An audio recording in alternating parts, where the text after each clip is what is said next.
Rabbi, when you first heard this news, you must have, your heart must have just sunk deep down. On Wednesday afternoon? Yeah. It sure did. Sure did. And then when you heard today what happened, the end results here, the reaction from you and must have reverberated through the community immediately. Well, the whole world is paying attention to this since Wednesday, not just our community. And I think all the proper thinking people were just as concerned and outraged by what happened and have been following it consistently. But of course, in our case, it touched home. He's one of us, one of ours. The family lived in this community, and they were an extraordinary couple, and they were doing great work, and they were always cheerful, reaching out to others. They were totally dedicated servants of the people in Mumbai in India, and they were loved and liked by everyone who came into their center. It was a very warm and bright place, a place where somebody could eat something, discuss things, study, pray, and just the schmooze. In fact, I believe some of the people there were people that just come by to have a little nash and talk about whatever they wanted to talk about. They were very much at home. And the tragic result is outrageous and indescribable. The feelings are very, very deep. Did you know them personally? Yes. Can you talk a little bit more about what they were like? They were young people. I believe Gabi was 29, his wife was 27 and 28. Married in 2003, I believe, and went out there on a very, because of the inspiration that the leader of Lubavitch, the Rabbi Schneerson, his teachings and his talks and his guidance over decades for the Lubavitch community. And with that inspiration, they went out there as a family, knowing that this is a lifelong vocation. It's a one-way ticket. You don't go back except for a visit. And they enjoyed what they were doing. It was a very meaningful life for them, as for all of our emissaries, 24/7 serving the people in the community, as I mentioned at the conference. And he was a good student. In fact, there was a competition when he was a youngster about studying like hundreds of folios of the Talmud, which is written in Arabic, by heart. And he excelled. He won that competition. And she was a lovely woman, a wonderful mother, and a wonderful shlucha in her right for the women, and taking care of the kitchen, and make sure that the food was always available, etc.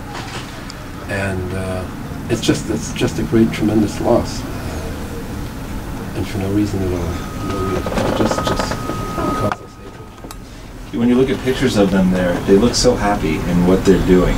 The few pictures that we've been able to see so far, and knowing the work that people do in Chabad houses all over the world must make it so much more difficult to comprehend why this happened.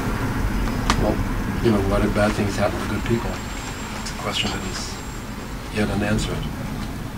But we have to live with this.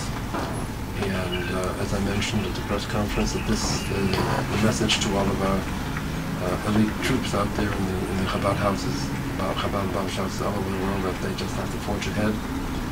And perhaps because of this incident, perhaps we need energy to do more, to rest less and to do more, which is something that we're much used to. In his town or city to establish a Chabad house. It's not easy. There are a lot of trials and tribulations and challenges, and they overcome them all. They just search forward, go on. I don't think that we sense that India was a place where where Jews had to be concerned about things like this. Was it, people come from Israel to India all the time to travel, and they feel safe there, and then all of a sudden to have this happen, it's just an incredible shock, I think, right? There's no question about that. There is a Jewish community, obviously, in India, and we have a Chabad house in Goa, and the fact that it's remote, or this community is not so large, it doesn't deter them.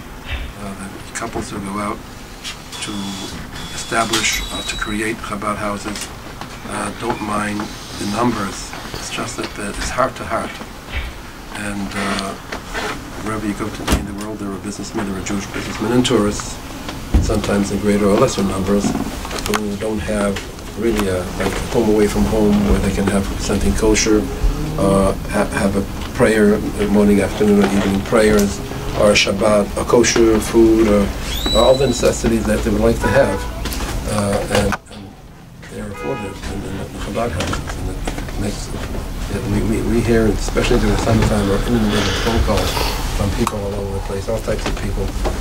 Can you get a meaning for prayer in this particular town or country, and so things of that nature. And usually there is a place within their close reach.